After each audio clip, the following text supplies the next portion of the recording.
কারণ ওখানে এই রুমগুলো খুব পাশাপাশি ছিল, তো আমরা পাশাপাশি রুমে ছিলাম। বা রাতে রুমের আওয়াজ হলে বা বোঝা যেত। বোঝা যেত যে এইদিকে। রাত মানে কি গভীর রাতের দিকে যেত? হ্যাঁ। আচ্ছা, তারপর?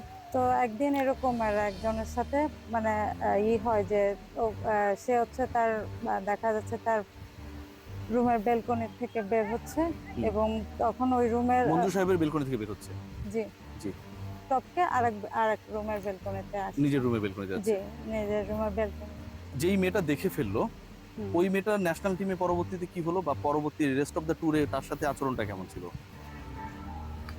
তার সাথে যদি বলেন কি আহ, বাংলা ভাষায় যদি বলেন যে চামারের মতো ব্যবহার ছিল। তাই? জি, ন্যাশনাল এখানে যে হোস্টেলটা আছে জি। ওখানেও মারামারি রেকর্ড বিকেএসপিতে আছে বিকেএসপিতে। বিকেএসপি তো মারামারি করেছে। হ্যাঁ, বিকেএসপিতেও মারামারি। হ্যাঁ, মেন্টালি আমার এখন সম্পূর্ণই মরে গেছে যে আমি এখন যে ভালো কিছু করতে পারি বা আমার দ্বারা ভালো কিছু সম্ভব, এটা আসলে আমি এখন বিশ্বাস করি না। এভাবে করেই এই যে করে হ্যান্ডশেক গেল। না হ্যাঁ, করে বুকে জড়িয়ে ধরা যে হ্যাঁ, এটা আসছে, এই ঘটনাগুলোও সত্য নিশ্চয়ই। হ্যাঁ, এই ঘটনাগুলো।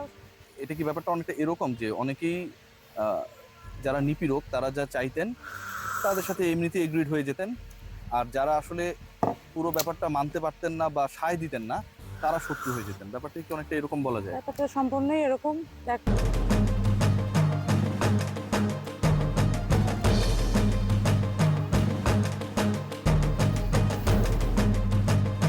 কেমন অবস্থা? জিম্বাবুয়ের আসলে এটা একটা বাংলাদেশ ঘটনা জাতীয় যদি ক্রিকেট বলে, টিম এটা আসলে আমি ফাইজলামি। খুবই লজ্জিত ঘটনা এখন এইভাবে করে মিডিয়াতে আমাকে বলা লাগতেছে। এটা কিন্তু এত দিন ধরে মানে জিম্বাবুয়ে গিয়েছিলাম কবে, সেই 2021 সাল জি, মানে জি। আমরা কোয়ালিফাই হুম, করতে হুম, হুম। গিয়েছিলাম ওখানে। তো ওইখানে মঞ্জু ভাই তো সবসময় আমাদের সাথে ওই যেভাবে থাকে ওইভাবেই ছিল। তো ওনার এইটি আমরা ওনার আচরণে বা এটিতে আমরা একটা জিনিস ফলো করা ধরি যে উনি আসলে মানে আসলে কাকে সাপোর্ট করতেছে বা কি করতেছে, মানে এই মানে বাকি ধরনের সবার একটা। প্রতি রূপ, হ্যাঁ, তার প্রিয়টা কি আসলে? হ্যাঁ, তার আসলে আচ্ছা। রাত করে কেউ যেত, কারণ ওখানে এই রুমগুলো খুব পাশাপাশি ছিল, তো আমরা পাশাপাশি রুমে ছিলাম। বা রাতে রুমের আওয়াজ হলে বা বোঝা যেত। বোঝা যেত যে এইদিকে। রাত মানে কি গভীর রাতের দিকে যেত? হ্যাঁ। আচ্ছা, তারপর? তো একদিন এরকম একজনের সাথে মানে হয় যে ও সে হচ্ছে তার দেখা যাচ্ছে তার রুমের বেলকনি থেকে বের হচ্ছে হুম। এবং তখন ওই রুমের মঞ্জু সাহেবের বেলকনি থেকে বের হচ্ছে। জি জি। চিন্তা করছেন? টপকে আরেক রুমের বেলকনিতে আসছে। নিজের রুমের বেলকনি জি, যাচ্ছে। নিজের রুমের বেলকনিতে যাচ্ছে এবং সেটা অনেক গভীর রাত ছিল এবং অ্যাকচুয়ালি কে দেখেছে বা কি এটা নাম আমি বলার দরকার নেই, তার কি হলো ভবিষ্যতে যেই মেয়েটা এবং দেখলো কে ধরেন? ছিল আমি সেটাও বলতে পারছি না বলার এখন। দরকার নেই। হ্যাঁ, হ্যাঁ। তো এইটা যে তার রুমে মেয়েরা যেত আচ্ছা, এটা। যেই মেয়েটা দেখে ফেললো, হুম। ওই মেয়েটার ন্যাশনাল টিমে পরবর্তীতে কি হলো বা পরবর্তী রেস্ট অফ দ্য ট্যুরে তার সাথে আচরণটা কেমন ছিল?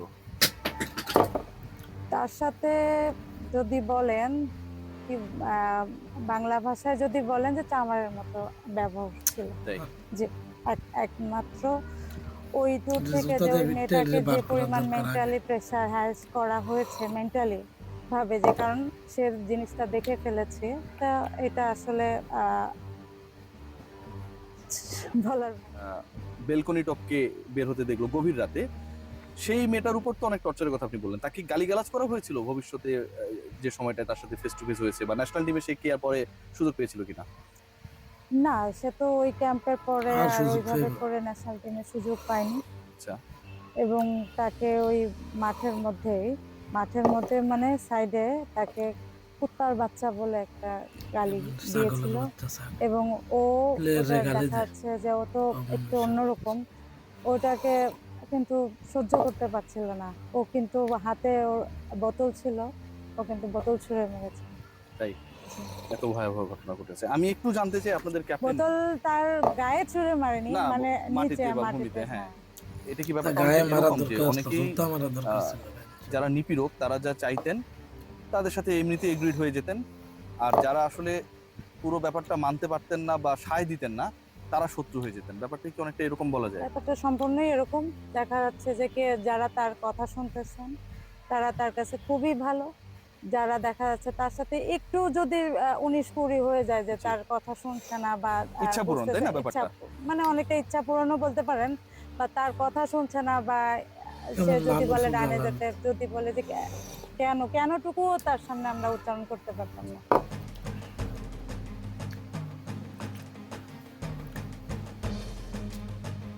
জানি না। জি হ্যাঁ, ৬ পাতার একটা চিঠি লিখেছিল, জি এটা আমরা জানি। জি এবং জিম্বাবুয়ে থেকে আসার পরে দিয়েছিল। জি।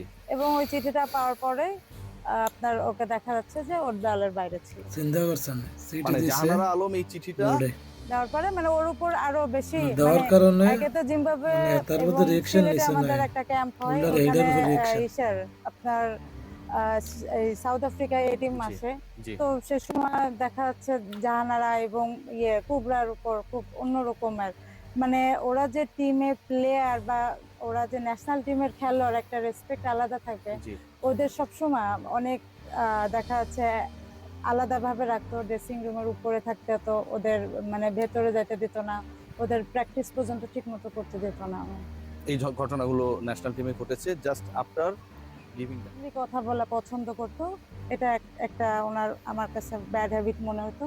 আর একটা ব্যাড হ্যাবিট যে আমরা যে মেয়ে মানুষ, এটা হয়তো বা উনি ফ্র্যাঙ্কলি বলতে পারেন, অথবা উনি তো অ্যাকচুয়ালি যে ফ্র্যাঙ্কলিটা কথা বলছি বা যেভাবে আমাদের ফ্রেন্ড হওয়ার কথা, উনি তো আসলে আমাদের ফ্রেন্ড না, উনি আমার ভাইও না। কোচও না। হ্যাঁ, আমার কোচও না, মানে উনি তো এমনি অল ইন অল ছিল টিমের মধ্যে, ওটা আলাদা ইস্যু। কেমন বাট পাওয়ার এখন যেটার ব্যাপারে কথা বলছিলাম, মানে উনি আমাদের যে ধরে ধরে কথা বলতো বা যেভাবে এইভাবে ক্লোজলি যে যে কথা বলতো, এটা আসলে না ধরে ওনার আসলে কথা বলতে কষ্ট হতো। কষ্ট। ওনার আসলে রাইট নাই। হাসি ওঠে উনি দুঃখ আসলে লাগে। হাঁটার মধ্যেও দেখা যাচ্ছে পাশ দিয়ে হাঁটতেছে, এরকম ধরে হাঁটতেছে, বা আপনার পেছন থেকে হঠাৎ এসে দেখা যাচ্ছে দুই কাঁধের উপর যেরকম দেখিয়েছে কেমন জাহানারা, এলসি অ্যাকচুয়ালি আনার এরকম এই কাজগুলো এই করেছে। কাজগুলো করেছে উনি। অমানুষ্য কার্যক্রম কে বোর্ডে তামলা জীবিত প্রায় অনেক জুনিয়রকে টের দেয়, দিস ইজ জ্যোতি। হ্যাঁ, দিস ইজ জ্যোতি। জ্যোতি। হ্যাঁ, আচ্ছা, দিস ইজ জ্যোতি আবার হচ্ছে আপনার গতকালকে একজন কমপ্লেন করেছে, বলেছে কমপ্লেন না মানে সত্য ঘটনাই বলেছে, হ্যাপি যে তাকে মারছে পর্যন্ত। এরকম কোনো কেমন? অ্যাগ্রেসিভ অ্যাকশন তার আপনি দেখেছেন কিনা? বাজে ভাষায় গালি দেয়া, পিটানো, আপনি কতটুকু এক্সপেরিয়েন্স করেছেন? হ্যাঁ, মারামারি তো প্রায় কয়েকটা আমাদের কয়েকটা ক্যাম্পে এরকম মারামারি হয়েছে। যে আমি যে ক্যাম্পে ছিলাম সেই জি। ক্যাম্পে আমি ইসাত ওই যে প্রমিলা যে হোস্টেলে আমাদের রেখেছিল, ওখানেই মারামারি হয়েছে। তাই সিলেটে আমরা বিসিএল খেলতে গিয়েছিলাম, ওখানেও মারামারি এটা আপনার হয়েছে। দেখা? হুম, আপনার হ্যাঁ, দেখা? প্রমিলার ওটা দেখা। আচ্ছা, আর হচ্ছে সিলেটের ওটা শোনা। এবং মারামারিতে জিততো কে, মানে কার বেশি শক্তি? মানে এত বিষয়গুলো গভীর না, সিরিয়াসলি বুঝছেন, মানে একটু হালকা করার চেষ্টা করছি। In fact Sorry. আপনার এই ইন্টারন্যাশনাল এখানে যে হোস্টেলটা আছে, জি। ওখানেও মারামারি BKSP রেকর্ড তে? আছে। বিকেএসপি তো মারামারি করেছে। হ্যাঁ, বিকেএসপিতেও মারামারি করেছে। সিনিয়ররা বাদ কেন, মানে তাদের মারতে পারতো না দেখে, এটা কি একটা রিজন কিনা? গালি দিতে সিনিয়রদের পারতো না? আসলে ওইভাবে করে সিনিয়রদের সাথে তো পারতো না। ট্রিট করতে পারতো না, যেটা Exactly. যেটা জুনিয়রদের সাথে নতুন ট্রিট করা গেলে যায়, যেন যেটা এই ধরনের ব্যবহার জুনিয়রদেরকে করা একটা যায়। ধমক দেওয়া যায়, বুঝতে পারছি, সিনিয়রদের সাথে এই জিনিসটা কখনোই করতে পারতো না। বুঝতে পারছি। ইনফ্যাক্ট আরো একটা আমার সাথে আসলেই কেন আমি জানি না, দ্বন্দ্ব কেন, আমি কখনোই ওর বিপক্ষে বা কখনো ওর সাথে খারাপ ব্যবহার করছি জি। আমার মনে পড়ে না। জি কিন্তু হ্যাঁ, পারফরমেন্সের দিক থেকে আমি আবার ওর থেকে অনেক উপরে ছিলাম, জি আমি যতটুকু জানি। জি আমার যতটুকু বিশ্বাস এবং আমার পারফরমেন্স দেখা যাচ্ছে, আমি যদি ওখানে করতাম তখন আমার পারফরমেন্সে ও অনেকগুলা দেখা যাচ্ছে প্লেয়ার অফ দ্য ম্যাচ থেকে বঞ্চিত হয়। ক্যাপ্টেন ক্যান্ডিডেটদেরকে নিয়ে অথবা যারা ক্যাপ্টেন্সি করতে পারে সে ছাড়া তাদেরকে নিয়েই প্রবলেমটা, আই থিঙ্ক। জি, এই জায়গাটায় পুরোপুরি সায় দিয়ে গেছে হচ্ছে সেই সিন্ডিকেট যারা আসলে এগুলোকে অ্যালাউ করেছিল। ইন্ডিয়ার কথা বলতে থাকবে পারি। বাংলাদেশ এমন ভাবে আমাদেরকে syndicate জীবনের ওনারা কাট আপ শেষে তো। করে সাইডে রেখেছে, এমন ভাবে আমাদের ক্যারেক্টার বা আমাদের লাইফ স্টাইল চেঞ্জ করে মানে আপনি এমন সাইডে রেখেছে যে এখন আপনি খুঁজলেও আমাদেরকে পাবেন না। যে আমি যে লাইফে এত কিছু, এত অর্জন আমার, জি। হ্যাঁ, আমার এটুগুলো কোনো কিছুই নাই এখন। মানে আমি এখন মানে যে একটু সচ্ছলে খেলবো, যে আমি প্র্যাকটিস করি, যে আমি খেলবো, একটা শর্ট আমার এখন অ্যাপ্লাই করতে ভয় লাগে যে মনটা আমি কি মরে এই গেছে করবো। আপু বাই এনি চান্স, মানে খেলার প্রতি কেমনে যে শোনা? বাসনা, তার লাগে স্বপ্ন, নাকি এত এবং কিছু ছোটবেলায় টেনশন বোঝার পর নিয়ে থেকে তো আবার ক্রিকেট খেলা? খেলেছেন, এখনো খেলছেন। লাইফে অন্য কোনো কিছু তো আসলে খুব বেশি আসার সময় পাইনি।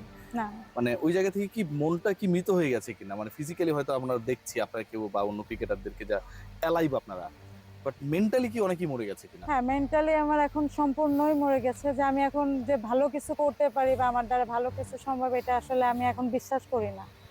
এখন আমাকে দেখে অনেকে বলে যে তুমি এত ভালো ক্রিকেট খেলো, বা তোমার সেই আগে সেই রোলটা কোথায়। তা আমি কেমন করে বোঝাবো যে আমি এখন চাইলেও মানে আমি ফোকাস করতে পারি না। আমার যখনই আমি এই ভালো সমস্ত খেলতে কিছু হইলে কিছু তো চেহারা মন আমার চোখের মানসিকতা ঠিক সামনে দেখে থাকতে আমি হইবে। খেলতে পারি না। ক্রিকেট মন মানসিকতা ঠিক থাকলে না করতে নাহলে করতে পারো। ক্রিকেটারের যে মন মানসিকতা ভালো না থাকে তো কখনোই পসিবল না। ঠিক আছে, এইসব বোর্ড, ক্রিকেট বোর্ডে কি করা উচিত এগুলো?